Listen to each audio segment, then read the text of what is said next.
Hello everyone and welcome back to Crackin' Packs MTG. Today we are doing an Ultimate Masters Ultimate Booster Box battle. If you haven't already, please subscribe, like the video, leave me a comment, that way you can get on the giveaways. If you haven't already, please check out the affiliate links in the description for Magnolia Gaming, where you can pick up some Magic the Gathering, Flesh and Blood, Pokemon, etc. for yourself. So we have 6 participants. We'll be battling for the topper and a couple D&D collector boosters. Ultimate Masters can be a bit of a cruel mistress. Here lately, the value of the sets went up quite a bit, as with just about everything that has modern related cards in it. But we got 6 lucky or unlucky individuals. Hopefully all lucky. We'll see what happens. Let's put these out here. We got 6 people. They're going to get 4 packs each. And the high converted mana cost will grab the topper. The low will grab the 2 D&D packs.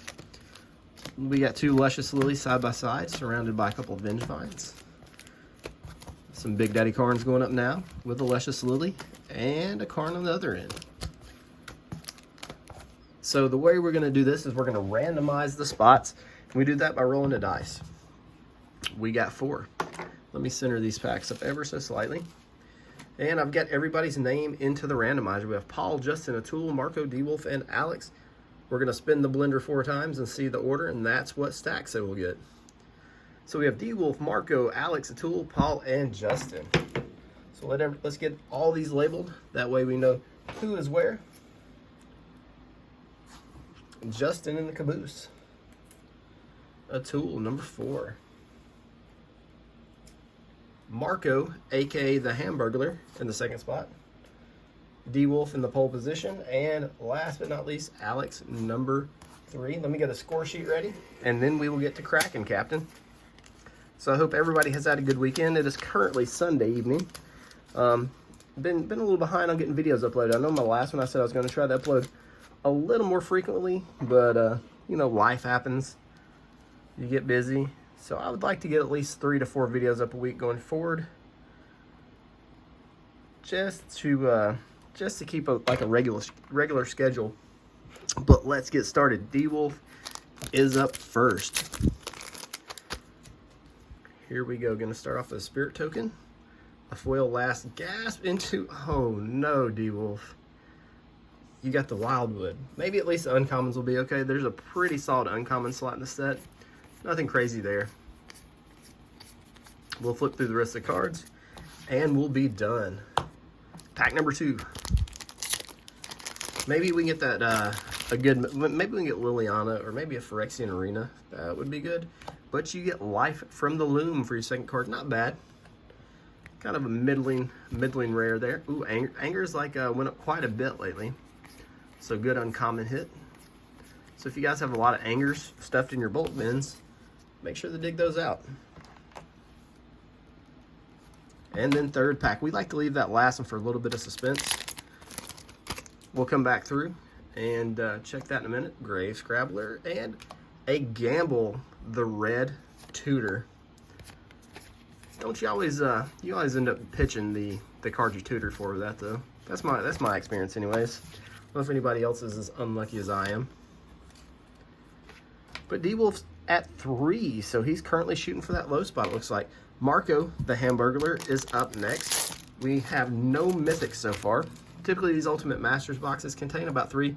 That is a beautiful foil Kadama's Reach. That is a good foil in common. And we have Goryo's Vengeance. This card was expensive for a little while. I don't think it holds a ton of value anymore. Lava Spike, Drake, and Gorgeous Angel of Despair. I don't know what happened with the Vengeance. Was a deck it was in no longer good, or is there a card that does what it does better now? Let me know in the comments why the Vengeance fell off. Or maybe it was just the reprint. Because originally it was just out of the Kamigawa, one of the Kamigawa sets. Maybe that's why it's so expensive, and then the reprint kind of made it more accessible and made the price go down. These Japanese Ultimate Masters, every box I've opened is printed in Japan. I think that may be the only print run of this. And all the foils out of the set slap hard. And the Fulminator Mage. This used to be like a $25 or $30 card. Again, the reprint equity has been taken out of those. And a Molten Birth to round out the pack. And pack 3 for Marco. Still no mythics, no foil rares. Rise of the Tides foil and a Containment Priest. Again, another card that was expensive before the reprint.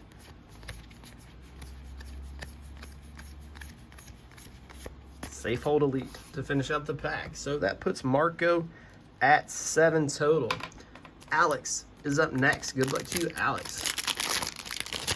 With each pack that goes by, your odds for a mythic go up and up. Dig Through Time. That's a beefy card. 8 converted mana cost. I feel like that card should be more valuable. I don't know. Maybe I'm just bad at Magic. Kodama's Reach, Ingot Chewer, and a Turn to Mist. And I think it's funny that the box art for this is Dig Through Time, but they didn't use the new art on the card, right? Why you do that, Wizards? Pack 2. Alex. Crow of Dark Tidings and a Magoose of the Bazaar for 2. There's only a couple of really big hits. You have the Eldrazi Circular Logic's a nice uncommon. The Eldrazi brings some beef. The Woodfall Primus. The Eldrazi Enchantment's pretty big. Of course, the Dig Through Time.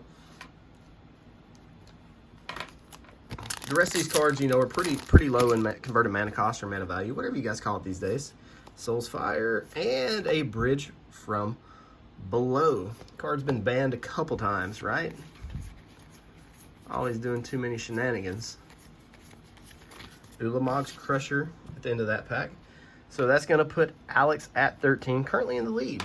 Atul, let's go, brother. Good luck to you. We are down 9 packs. No mythics, no foil rares yet. Foil hero. Sheesh, there we go. Atul with the expensive Phyrexian Altar. What is that thing now, like $70 or $80? It's absolutely insane. But I'm sure he will take it. Good hit there for my man Atul. And 3 pounds of beef on his stack. Of course, I would love this as a playmat. Do they make this as a playmat? If not, it's a shame. Beautiful Seb McKinnon artwork. A lot more colorful than most of the stuff he does. All right, pack 2. Foil Creepy Pig. And an Entomb, another nice rare there. Slippery Bogle. Fire and Ice. It's weird, Fire and Ice is a common in Ultimate Masters, but in Modern Horizons 2, it got shifted to rare. Feels weird, man. Why did that happen? So one more there. And pack number 3. Still no mythics. This will be pack 12 without a mythic. Halfway through the box, there's a foil rare. It is just a Sovereign's Lost Bar. It is a good card. With an old man Rudy. With his hammer, staff, stick, walking, whatever that is. Eternal Witness, beautiful. Look at that uncommon slot. Labman and Eternal Witness. Lots of beef there. Groundskeeper, Gurmag Angler, and a Wandering Champion. So Atul getting 8 more here. Big foil rare help. So that puts him at 12. Only 1 behind the lead thus far. Paul, you are up still. Here's the thing. Still no mythics. Pack 1 for Paul. Olivia's Dragoon and a Reanimate. Decent little rare. Plains Angel Celebration. Crow of Dark Tidings. Pulse of Marasa and Demir Guildmage. Out of the original OG Ravnica City of Guilds. Pack 2 for Paul. Wall the People's Champ. It is a shiny unicorn. Wall of Reverence for 4. Stream of Consciousness. Golgari Thug. Good uncommon. Underrated Fetchland. God's Willing and Beacon Apparition. Pack number 3. So either this is a no mythic box or that back row is gonna be lit. Aether Snipe. First mythic. Oh, there we go. Sheesh. Cavern of Souls. This card recently spiked, sitting at right at $100. So congrats, Paul. Beautiful cavern. Let's flip through the rest of the pack. Way to go from 0 to 100 real fast. Only sitting at 5 there, bud, but you did get the cavern. All right, Justin, good luck to you. I believe this is Justin's first battle with me, so let's see if he gets some of that new guy luck that they're so famous for around here. Bloodflow Connoisseur and the Thespian Stage. That's not the kind of luck we're looking for. Not a bad card by any stretch of the imagination. Kodama's Reach, Spark Spitter, and a Martyr of Sands. Pack number 2. Mammoth Umbra into Engineer Explosive. This is actually a decent hit now. This card's finally went back up. For the longest time, this was like a $70 rare. It may have even got even higher than that for a while. I think it's back up to the like $15, $20 range maybe. So decent little hit. Devoted Druid, nice and common. Passage and a Magma. I used to love Reckless Worm. What's the green variant of that? Is it Arrogant Worm? I don't know if I'm remembering far back enough. So Justin's sitting on double goose egg thus far. So here we go. Nightbird's Clutches. Ooh, Flagstone. Nice hit with the Flagstone. Okay. That's crazy. Justin just triple zeroed. So really shooting for that low spot. We've never had anybody zero out. It almost happened the other night in the Facebook group on the live stream. So Justin has the potential to zero out. It'll be the first time. We have D-Wolf at 3, Marco at 7, Alex at 13, Atul at 12, Paul at 5, and Justin at 0. Big goose egg. Let's rip these last packs. We should law of averages, have 2 mythics left in this back row. D-Wolf is up first. Foil, common. Leovold, Emissary of Tress. There's our first one. 3 mana. That card was very expensive before you weren't allowed to play with them. So that's going to add 3 to D-Wolf's total, putting him at 6 currently. Marco. Not burgling any ham this go round, unless there's something crazy in here. Arena Athlete and the Stinky Armpit. Songs, Lore and Umbra, Flight of the Fancy, Wild Mongrel, one of my favorite cards, and the Apparition. So Marco's going to hold fast at 7. Alex, currently in the lead, wants to add to his lead if possible with the last pack. Foil Deranged Assistant, and it all is dust. That's going to add 7. Sleight of Hand, Pyromancer, Chainer's Edict. Really strong uncommon slot there. The all is dust may have sealed the deal here for Alex.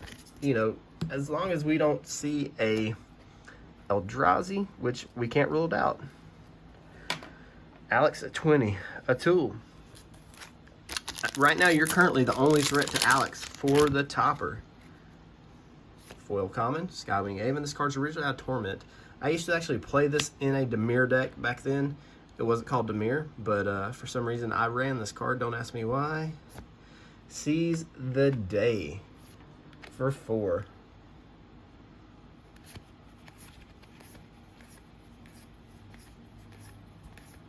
Verdant Eidolon, Mammoth Umbra, and a Thermo Alchemist. So that gets a tool up to 16. Paul. So will we get 3 mythics? Got 2 packs left to find out.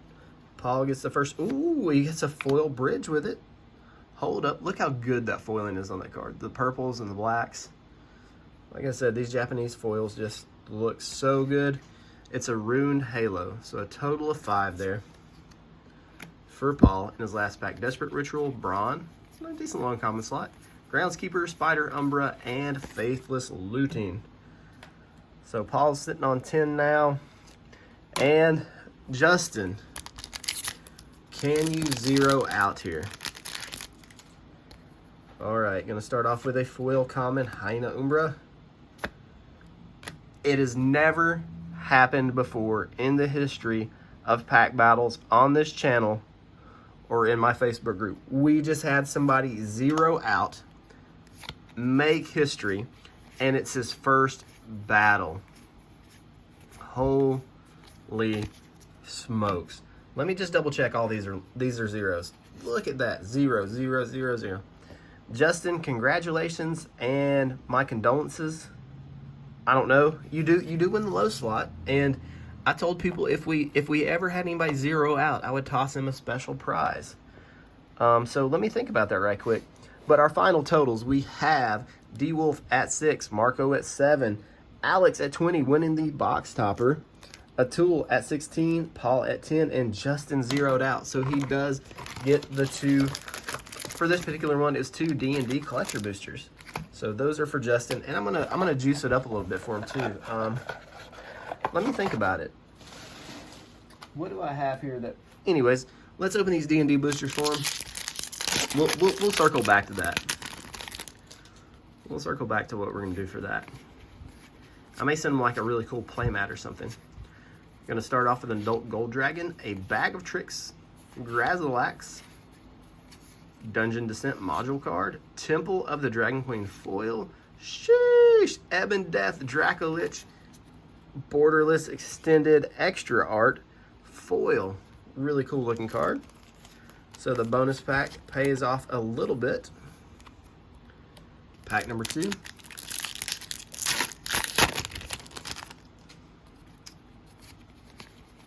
Spare Dagger, Split the Party, Wish foil, not bad. Fevered Suspicion. A lot of these commander cards that are in the slot in these collector packs, they carry a little bit of value. Instrument of the Bards. Clattering Skeletons. What do we have here? Limerick. Desert Doom. Nice extended blue dragon. We will take it. And a Hand of Vecna. So 2 decent hits there. We got 2 of the dragons, 2 of the mythic dragons. So really cool stuff there for Justin.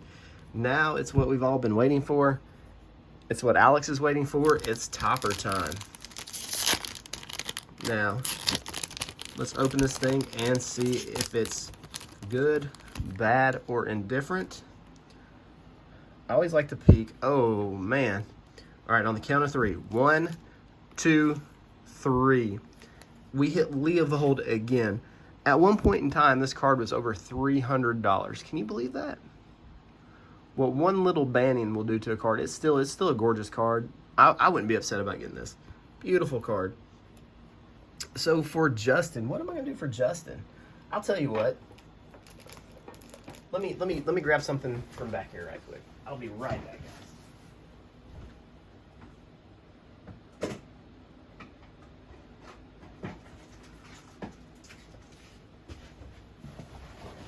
Back. Sorry for the delay. Since Justin zeroed out, and that's the first time in Cracking Packs history that has happened. Let's give him a Shards of Alara booster pack. Let's open this thing and see how we do. And you know I have to smell them. Oh, they smell so good. All right. So Justin, here we go. Resounding Silence, Shadow Feed, God Toucher, Resounding Wave, Magma Spray Blightning. This card wrecks face. Infest, Esper Charm into Scourge Devils, Titanic Ultimatum. Those are some mean looking cats. All right, guys, thank you again. If you haven't already, please subscribe, like the video, leave me a comment to get on the giveaways. We always give away a booster box at every 1,000 subscriber milestone, and we will see you in the next one.